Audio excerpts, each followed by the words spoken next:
Good morning, everyone. Well, afternoon, whatever time you happen to be watching this video. So I'm here at the garage today, and you can see the axles back here. I got some things going on. One thing I want to talk about today is studs for like wheel hubs. You know, you got to press them out, press them in. There's a couple different ways to do it depending on the type of equipment that you have. And we're going to go over a few methods today about getting studs in and out of hubs, because I've got to do some changing around, and I will show you what I'm talking about.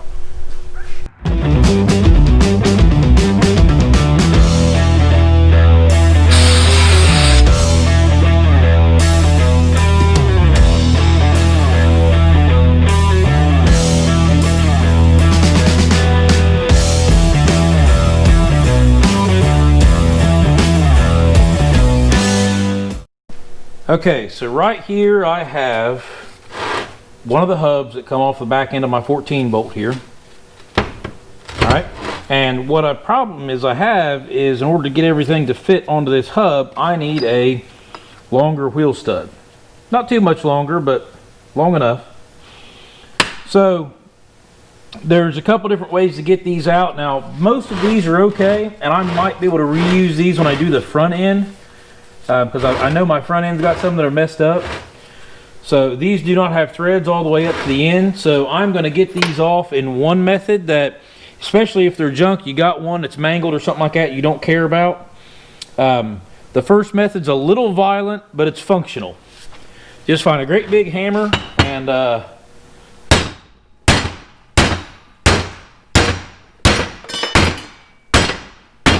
well, there. And I hit the hub a few places right there. So that sucks. And that right there will get it off. Where that one didn't have threads all the way to the end. That's one way to get them out. Not a great way. Not my favorite. We'll move on to the next one. Okay, this here is one of those methods. If you have a really good vise, I've got it in the vise there, and I've got one jaw there. I got me a short piece of pipe back there. Should be plenty enough to knock the splines out of the hub. So I'm going to use the vise to press them out.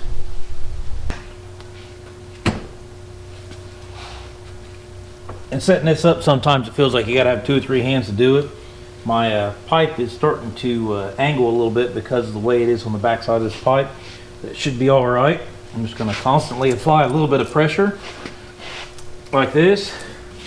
Occasionally, when you're doing this, you can take a hammer and kind of ping the metal a little bit.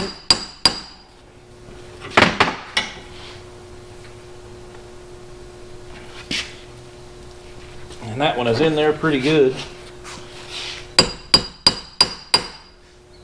Not as quick as the other method, and not as easy, because it takes a good bit of force. Press it through, and see, now I'm afraid I'm pressing at a little bit of an angle where it's bound up. So let me back up.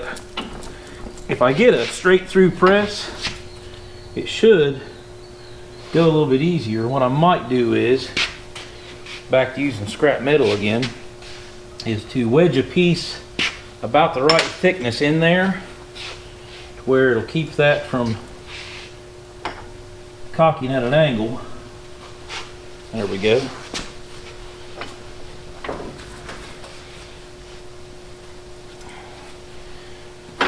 You got to be careful when you're doing this, because you don't want to bend your handle on your vise. But you can put a cheater bar on there.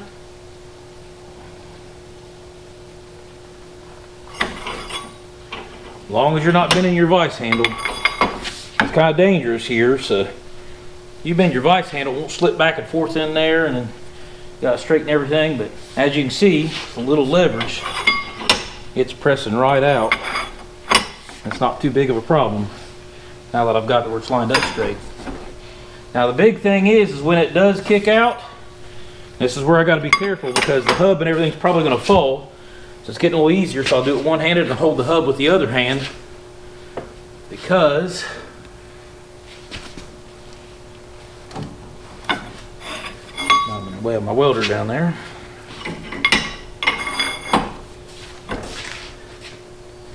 It's about to go. When it goes, this pipe's probably gonna fall, the piece is gonna fall. I just don't want the hub to fall because the hub's what I don't want to get damaged. There, the piece fell, it broke loose. There's no pressure on it anymore. So there I can just run in like that. Takes a little longer, it's not quite as violent, it's a little smoother. Didn't damage any end of my hub this time.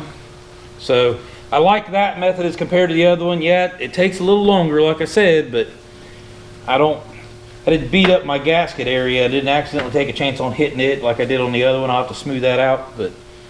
So we'll move over to the next method. Okay, so this is an Arbor Press. I'll move the hub out of the way here to show you. That is mounted to the bench up here. It's got a place where the press can go straight through, which sometimes can be a problem in situations like this. So what I'm going to do is I'm going to take this piece of pipe and I'm going to set it kind of holding support to the back side of this. That way I don't try and turn it. And I can set the hub up here in place. And once again, this is one of those deals where it feels like you need like 4 or 5 hands to do the job sometime. Grab my lever. Now I've got pressure on it. See there. That's what I was afraid of. That piece of pipe was not quite tall enough to do the job because it still wanted to run it at an angle there. So I'm going to set that plate in the way there. And I add some pipe to that if I can. I'll take this plate right there. Now I've kind of got it cornered in there where the pressure is going to be right around the stud.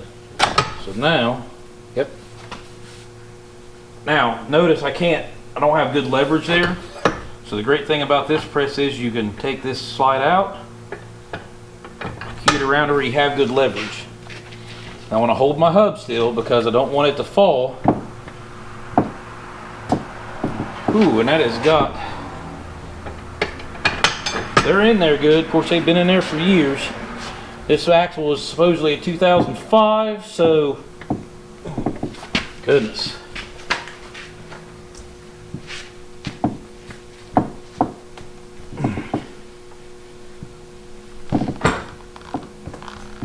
It is not wanting to give.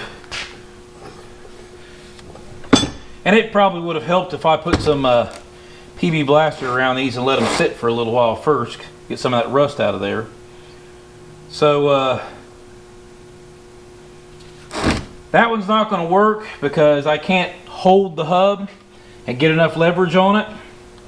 Maybe I'll be able to press them in better this way when I go to press them in.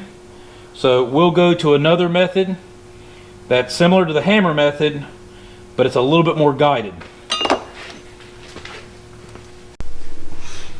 Okay, basically the hammer method again, only this time I'm actually going to use a driver. I'm going to hit the back of the driver with the hammer, and that way I don't take a chance on hitting and making a boo-boo like I did right there on the metal of the hub.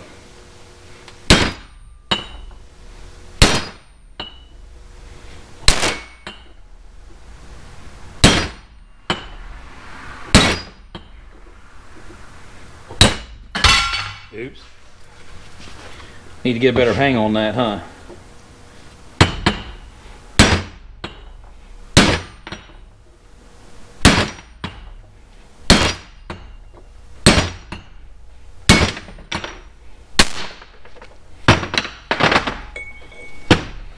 Three down, 5 to go.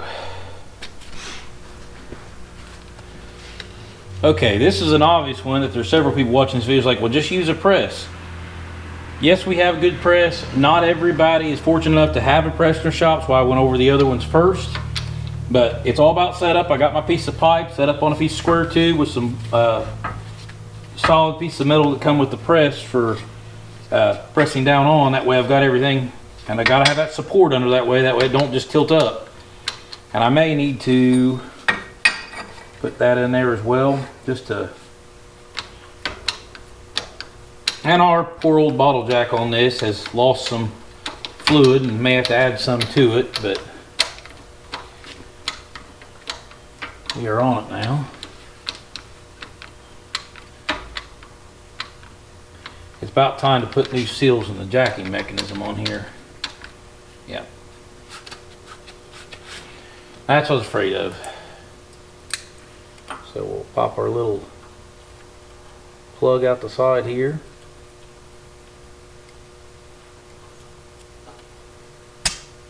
Yep, drawing a vacuum in there because it's empty. Imagine that.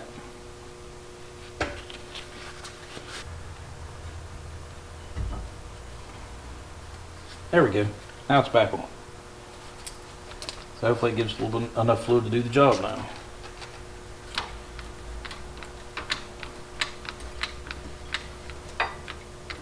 Okay. It's starting to want to cock it some a little bit. I might have to reset up that metal, but we'll see here.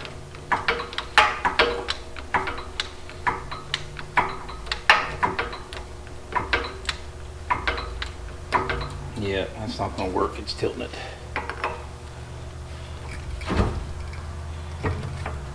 We will back up and punt.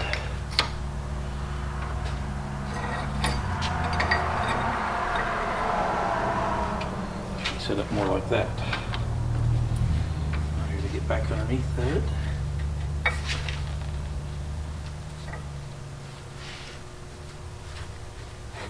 And you always want to try and press as close to center as you can.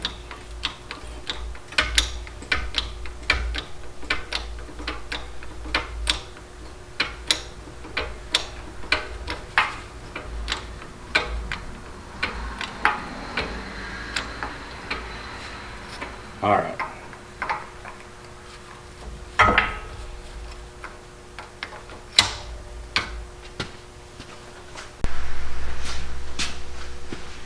Okay, so obviously the 20-ton jack has some issues. I've taken it out. I've put a 12-ton jack in there. Should be plenty good enough to do the job. So I've also traded out my bigger piece of pipe for a smaller piece of pipe that'll still clear everything. Okay.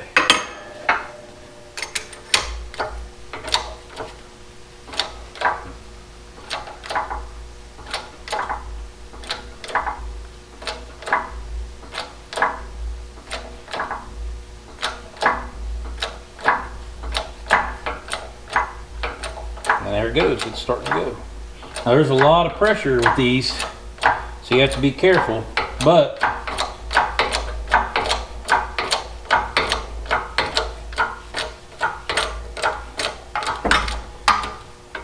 and it's out. So as long as your jack and your press is working right, this is obviously one of the best ways to do it.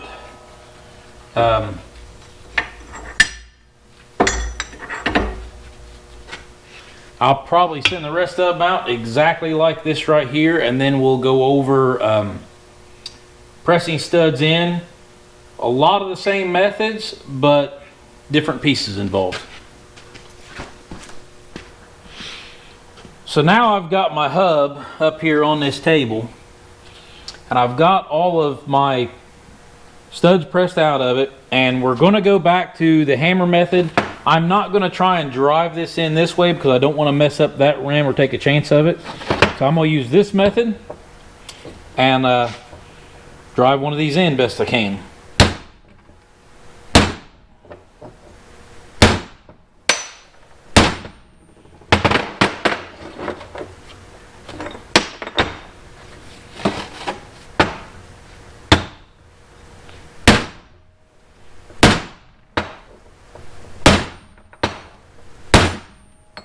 Yeah. And that is not working as well as I would like it to. I don't want to beat on it that much more because you can put it in that way, but I prefer a little bit easier methods. The Vise method's better than this. And I'm showing you guys this because not everybody's got a press. Not everybody's got a Vise. Don't let that deter you from having a project, because there are other ways to do things. Even if you don't have those, you can get this done. It just won't be pretty. So we'll move on to the Vise. All right, I got my vise opened up. What you want to do is you want to find a piece of pipe that's going to be longer than the stud once it's pressed in. And I'm going to go ahead and slide that over it. I'm going to line that up in the vise, try and keep it nice and straight. And okay, now we've got it tight there. Get my cheater bar.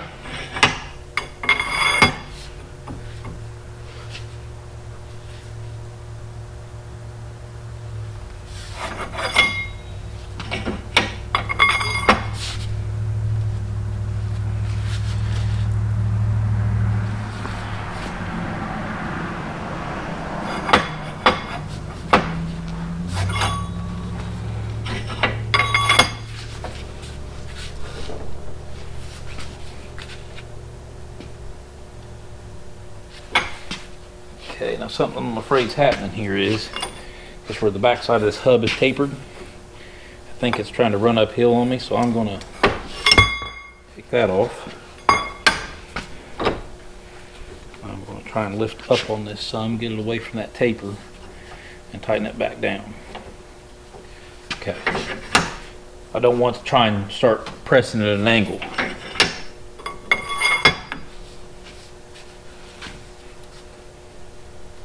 Because it will take more force to press at an angle and take a chance on bending the stud or bending the hub or cracking or breaking something.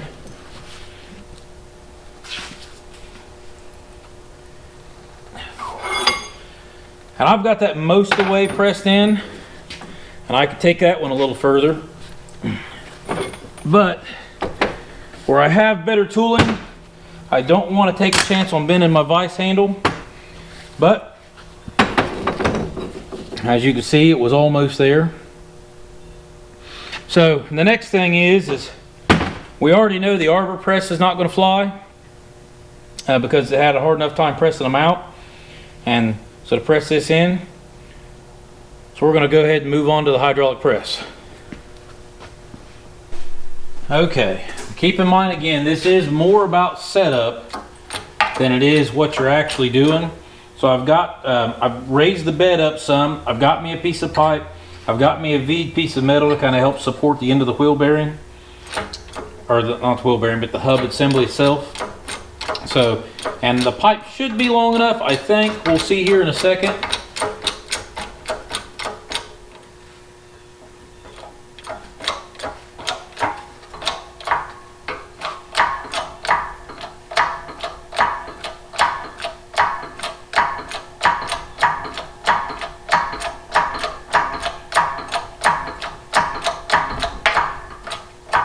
And wouldn't you know it,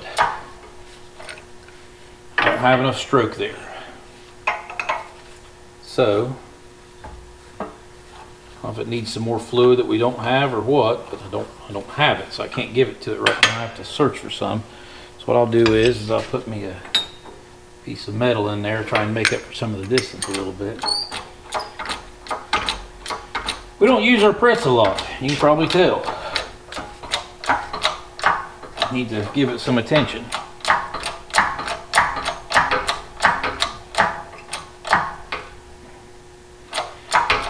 Either that cylinder has got some, yeah, it's not actually pressing. Okay, try again.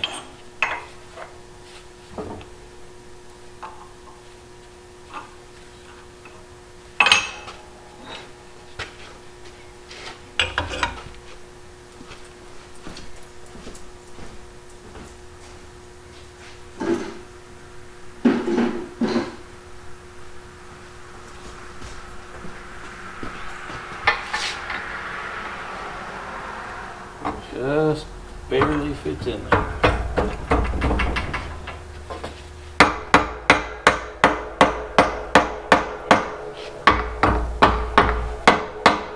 Unless this thing's got some terrible bypass, that should work.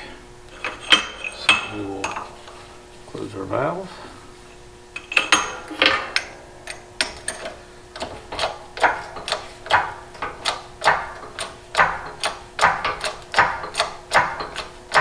And it does.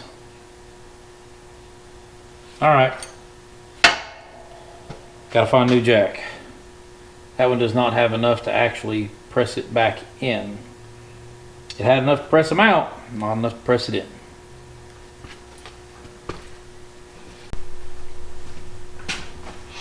Okay, I know it's been a little bit, of course not for you guys, just a split second ago, but for me, off camera, spent some time fixing something. And I'll show you. As you can see, the blue bottle jack is now back in the vise, or back in the press. But there's something unique about it now. It now has a nice red piece right here. Huh. Wonder how that got there. We had multiple bottle jacks. I come over here and this was the piece that was on the blue one. It was leaking around the top of this shaft. The red one here is leaking inside. So I took, sorry, I'm pointing and you guys can't see because I'm not watching what I'm doing here.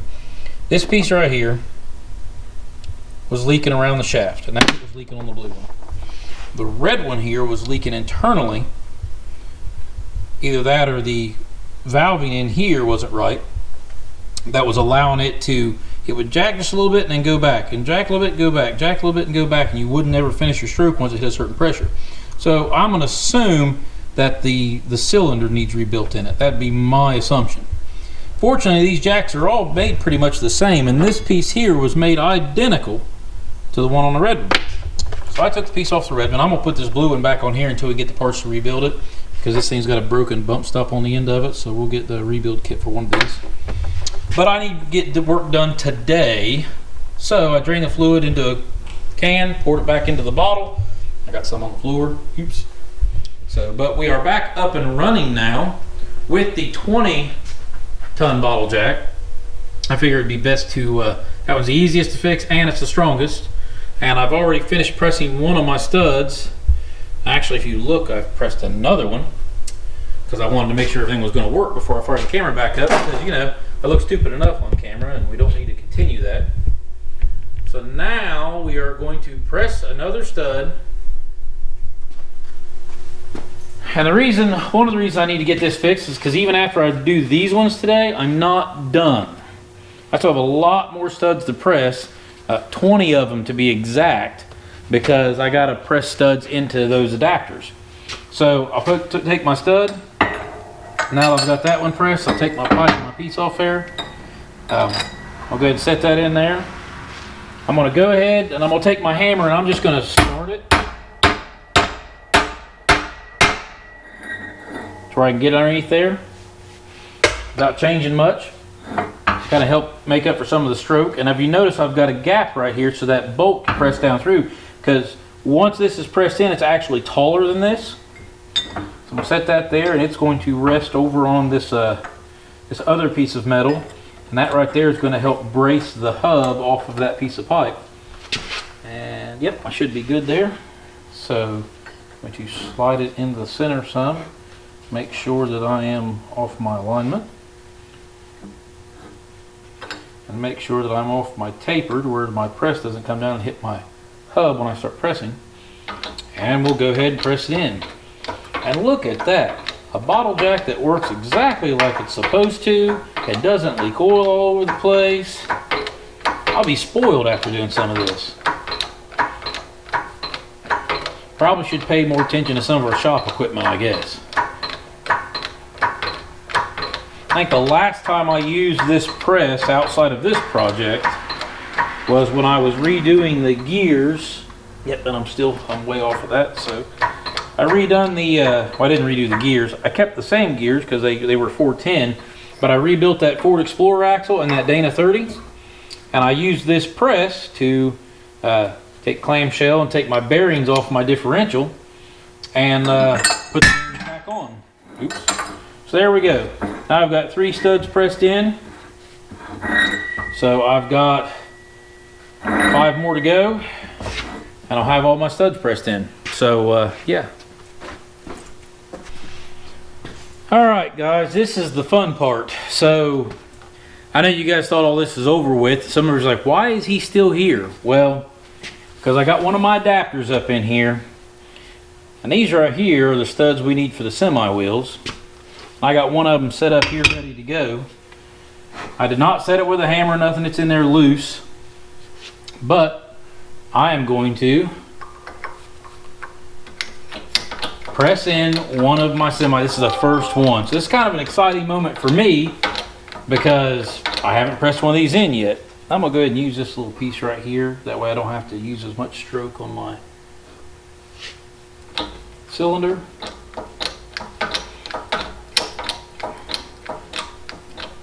Yeah, this is a big moment because I've not pressed in one of these yet. This will be the first one.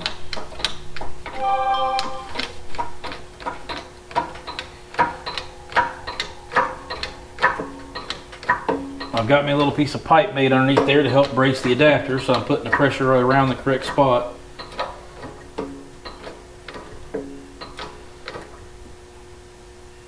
Ooh.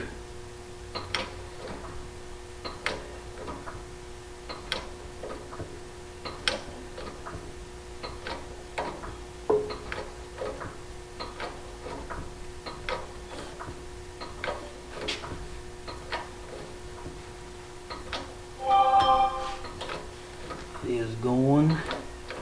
It is really tight, which is good. It's not going to come out. I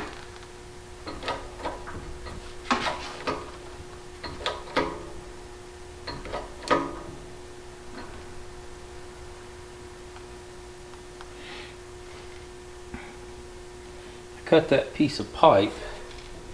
I kind of feel like this piece of wood over here, it's pressing, it's not in there just like I want it. So I'm going to take this piece of pipe out, take this piece of wood out, let it sit like that.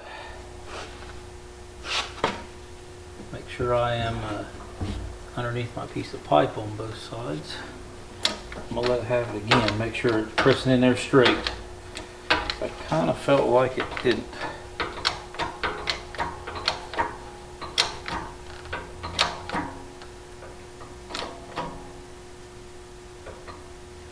Yeah, I still don't like it. I'm gonna get a piece of metal.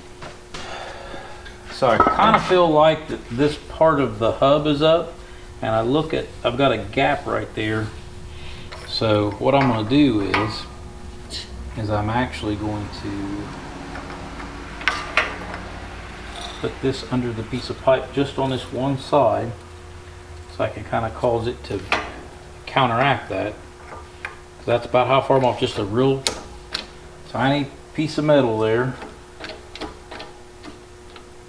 Uh-oh. Better make sure it's fully under there.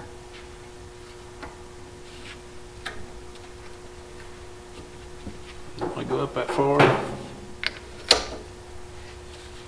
Okay.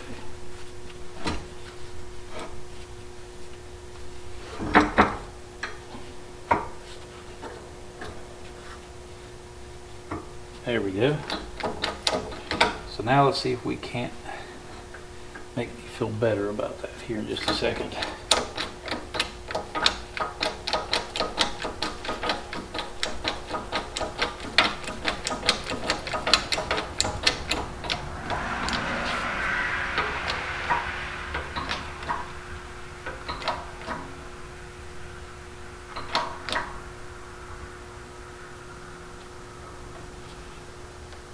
Yep, I feel like that's flush press now.